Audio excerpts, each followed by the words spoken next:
Hai halo guys, selamat datang di The Gen Z Talks, tempat di mana kita menjelajahi topik-topik menarik dan juga berbincang dengan para tokoh-tokoh inspiratif. Sebelumnya, perkenalkan saya Wulandari dan rekan saya Ramsalva Alfaura. Di episode kali ini kita akan membahas tentang pengembangan diri untuk karir. Nah, pasti kalian penasaran gak sih guys, gimana cara ngebangun potensial di diri kalian untuk karir kalian nih? Nah, tenang aja, kita udah datangin narasumber yang pastinya punya banyak pengalaman dan motivasi kalian. Nah, beliau juga merupakan salah satu guru kompetisi kalian dan juga wali kelas kami di SMK Negeri 9 Semarang loh. Jadi, tetaplah bersama kami untuk mendapat informasi yang teman-teman butuhkan ya. Baik, selamat datang dan sebelumnya kami terima kasih ya Pak sudah bersedia untuk membuat diri menjadi narasumber di podcast kami saat ini. Jadi teman-teman, beliau ini Bapak Sukaryo, biasa kita akrab panggil Pak Aryo waktu di sekolah ya. Dan fun fact-nya kalian tahu gak sih, beliau ini juga merupakan pernah menjadi kepala sekolah di SMK Cut Nyak-Din dan juga pernah menjadi guru di SMP Negeri 3 Semarang tuh ya Pak. Jadi Pak, karena Bapak sudah pernah sangat mengabdi ya Lan, sangat mengabdi dan sangat berjasa pada kelompok Gen Z kita. Gimana sih pengalaman Pak Aryo setiap kerja dan kasusnya Pak? Sebelumnya terima kasih atas waktunya yang diberikan kepada saya untuk sedikit berbagi tentang cerita sukses. Kalau dibilang cerita sukses itu bukan sukses ya, karena semua orang tingkatan sukses itu ada jalannya masing-masing. Nah, ya, sedikit saya berbagi pengalaman. Tentunya kalau kita ini bekerja, pasti yang dicari adalah jenjang karir. Nah, dari jenjang karir itu nanti kalau kita bekerja kalau tidak ada peningkatan, berarti kan kita harus resign. Tapi kalau kita bekerja ada peningkatan, ya disitulah kita akan melihat karir kita dan di situ kita akan menikmati nikmatnya sebuah bekerja. Perlu saya koreksi, itu tidak di SMP 3 ya. Oh, bukan di SMP biasa. Bukan di salah satu SMP di Semarang gitu aja, karena dulu saya pernah menggantikan ibu yang sedang cuti hamil itu. Terus, iya, tapi yang lama itu di SMK Cut Nyak-Din, di sana hampir 18 tahun. Lama juga ya. Lama juga, dan di sana semuanya pernah saya lalui gitu. Mulai jadi yang pertama pernah jadi pembina OSIS, terus jadi ketua jurusan, wakil kepala sekolah, hingga karir tertinggi menjadi seorang kepala sekolah. Ya, 12 tahun itu waktu yang enggak singkat ya. Iya, betul. Kita shoot baru beberapa ini. Berarti kita lahir Pak Aryo sudah. Jadi Kita belum lahir, dia belum lahir. Iya, kita belum lahir, Pak Aryo sudah jadi guru. iya, di tahun 2005. Kita belum lahir. 5 sampai dengan kalau saya sih setelah 1 tahun baru lahir. Kamu 2 tahun. Nah, Pak, sepanjang itu tuh, gimana sih cara Pak Aryo itu mengembangkan karir sedikit demi sedikit gitu? Iya, cara saya untuk mengembangkan karir, dibilang mengembangkan ya bukan berkembang ya, karena semuanya itu dari situasi dan bagaimana cara kita menyikapi situasi. Dibilang situasi, karena kalau kita bekerja semakin lama kok kita sedikit ada prestasi, maka seorang pimpinan akan melihat kita. Jadi kalau nanti anak semuanya bekerja, tolong selalu berprestasi gitu.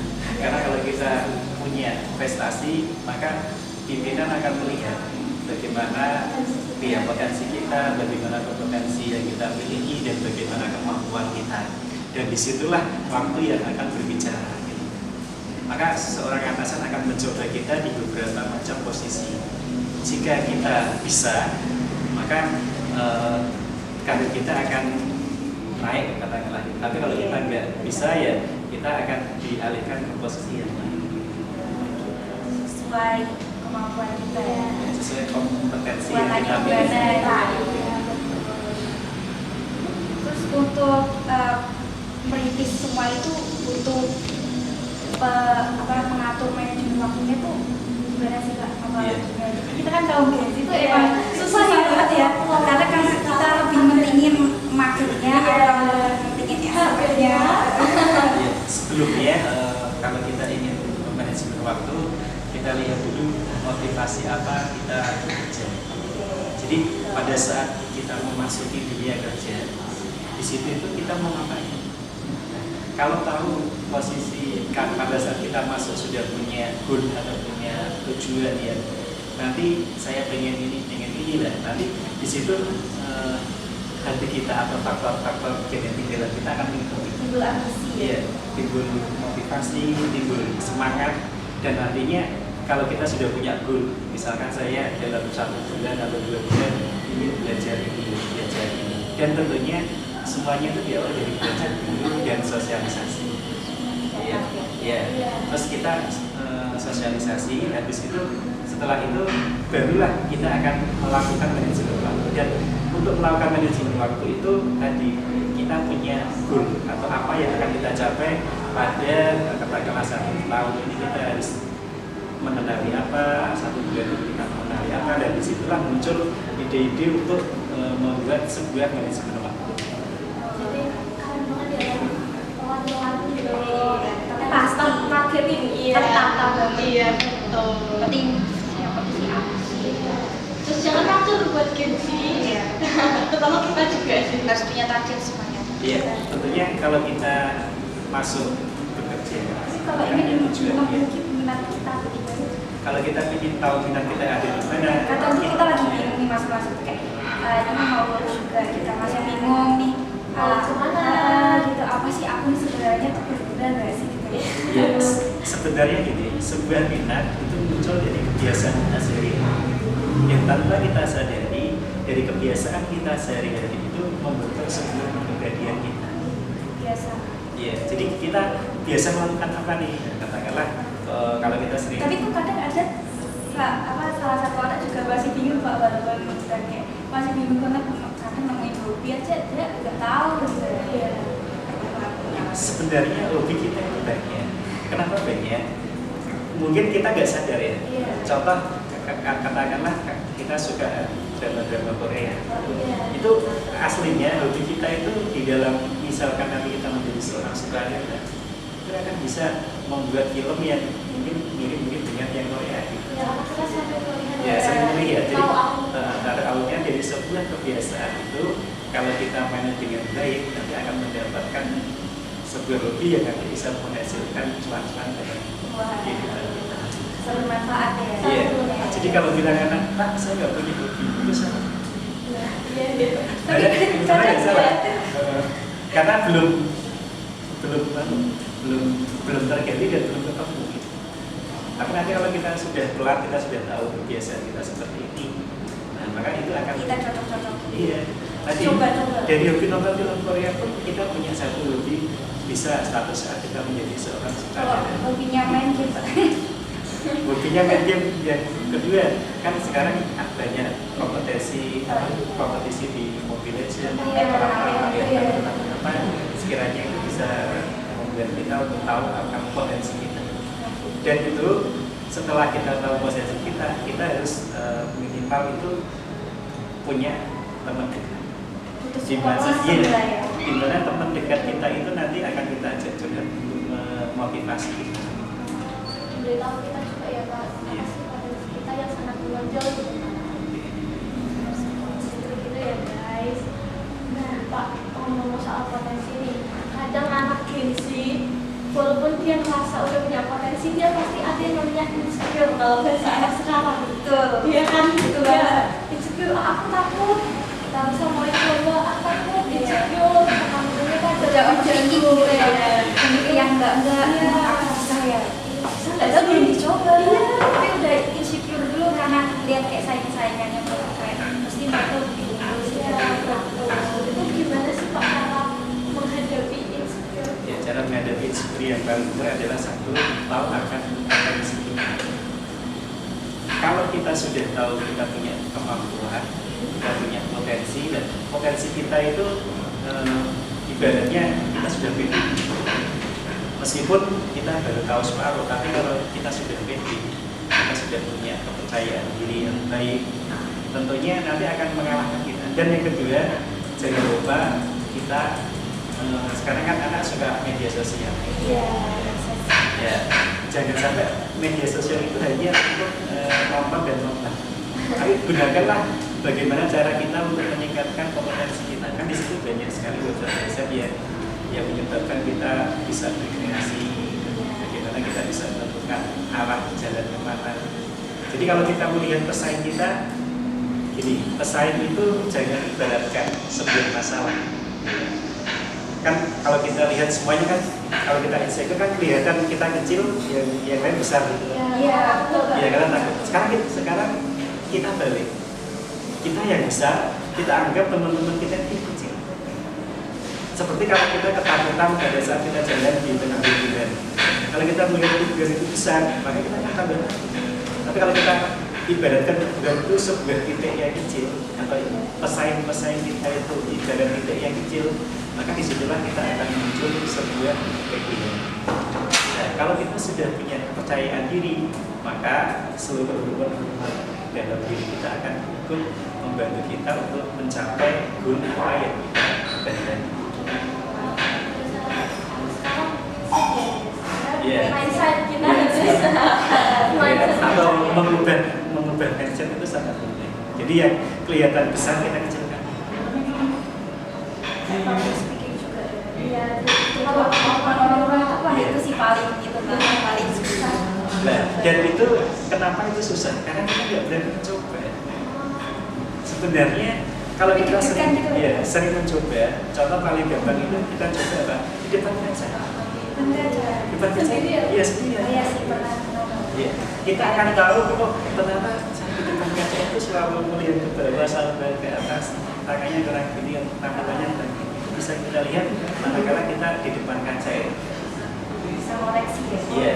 Atau enggak kita punya teman yang bisa koreksi kita, maka kadang malu Pak, kalau harus praktekin di depan tempat gitu. Gak apa-apa, dan disitulah nanti feedback dari teman-teman kita itu akan membawa kita ke arah kebaikan. Karena apa? Teman itu nanti akan mempengaruhi kesuksesan kita. Dengan siapa kita bergaul, itu akan mempengaruhi kesuksesan kita 2-3 tahun yang akan datang. Nah, kan kita udah bahas soal strategi insecure. Berarti kan Pak Aryo pernah bilang kalau Pak Aryo mulai jadi guru dari tahun 2005. Iya Pak. Nah, selama itu dari 2005 sampai 2024 sekarang masih jadi guru. Tantangan apa aja sih yang udah Pak Aryo lewati, dan gimana sih cara Pak Aryo itu mengatasinya jika akhirnya berjalan gitu? Iya, berbicara masalah tantangan itu selalu ada ya. Iya, Jadi benar. kita jangan takut menghadapi tantangan. Dan semua tantangan itu harus kita ubah menjadi sebuah peluang. Artinya apa? Dengan tantangan kita jangan takut. Kalau kita takut dengan tantangan, kita akan terlindas tantangan dan tidak bisa berkembang. Tapi kalau kita tantangan itu kita jadikan sebuah peluang. Artinya apa?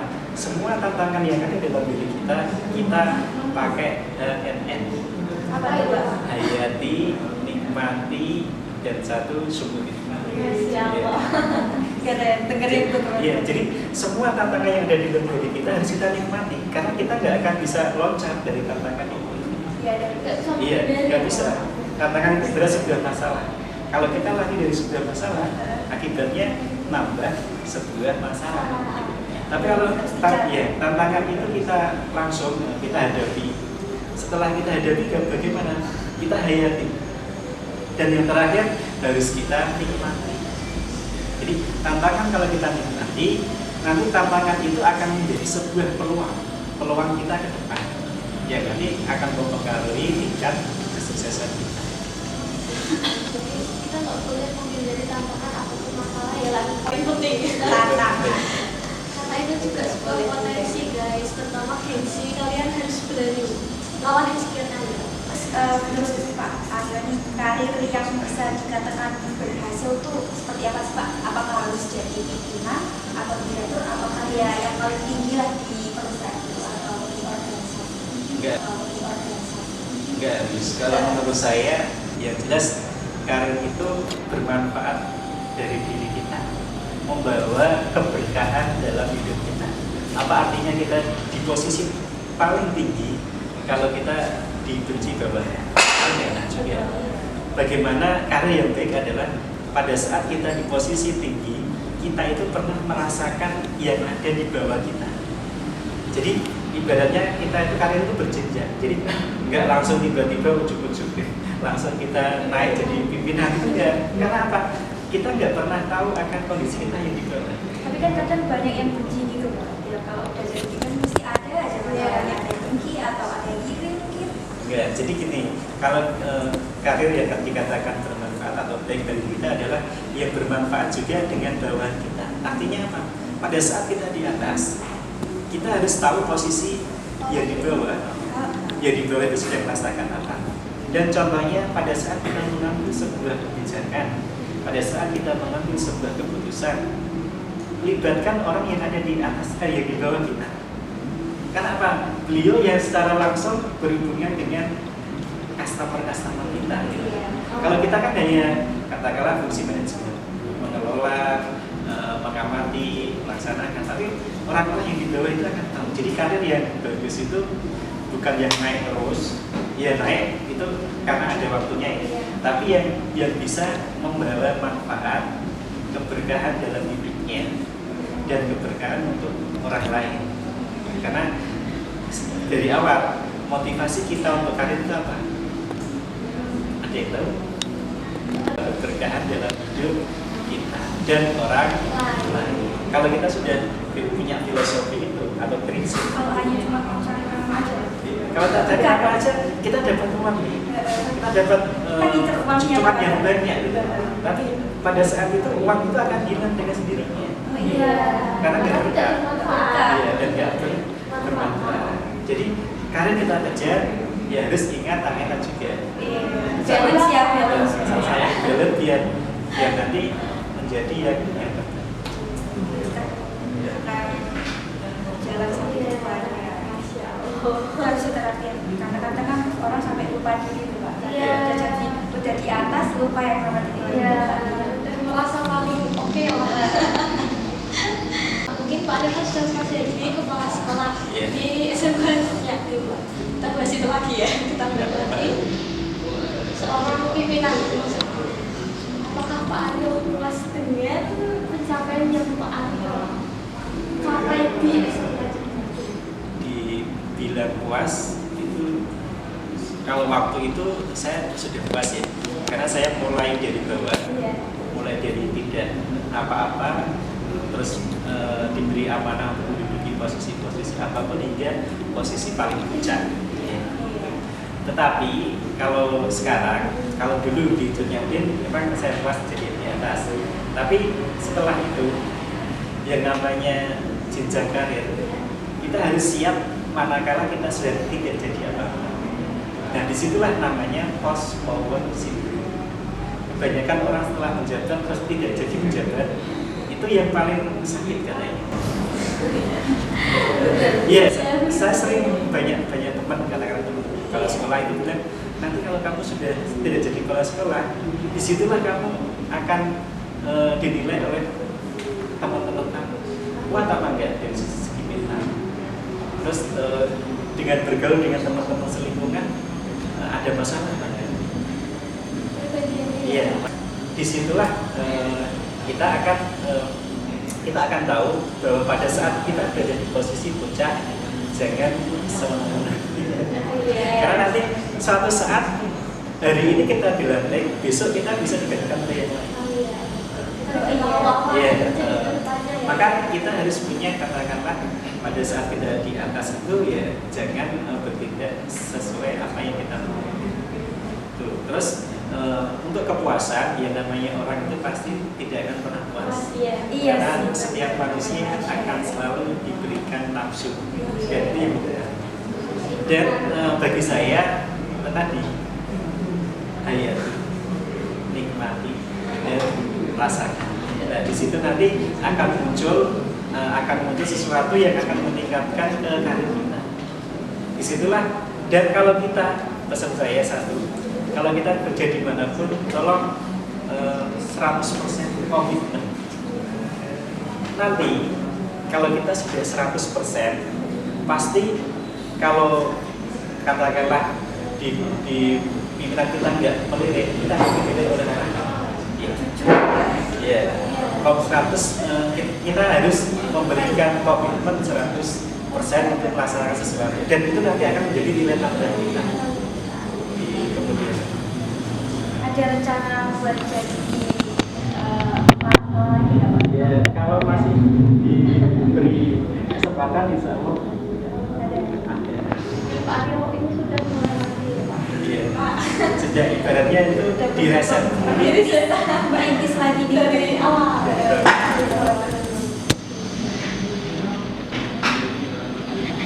Nah, ya sudah. Karena kita udah banyak ngobrol sama Pak Aryo, Kita minta motivasi nih Pak dari Bapak untuk dari pengalaman yang pernah Pak Aryo jalani kepada para Gen ini yang katanya dianggap sebagai generasi rapuh. Iya. Udah menyerah katanya. Dan Motivasi ini buat kita nih. Iya, motivasi tetap. Yang pertama, kita harus jadi diri kita sendiri.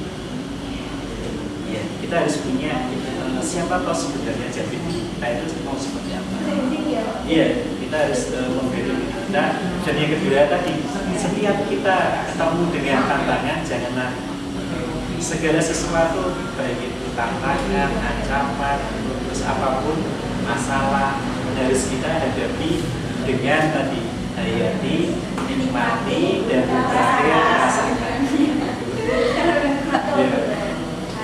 Apa tadi? HRR.